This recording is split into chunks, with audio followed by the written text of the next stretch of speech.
এই মুহূর্তে আমি আছি কলকাতার বিখ্যাত মান্নাদের যে কফি হাউসের সেই আড্ডাটা আজ আর নেই, কিন্তু আড্ডা নাই, কফিটা ঠিকই আছে।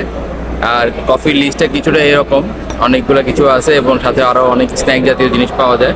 কিন্তু এখানের যে কফিটা সেটা একটু ট্রাই করব। এটা হচ্ছে কফির ধরনটা, আমরা সর্বনিম্ন যেটা ওটা ট্রাই করতেছি, সেটার দাম হচ্ছে 30 টাকা। আমি একটু কফিটা ট্রাই করি।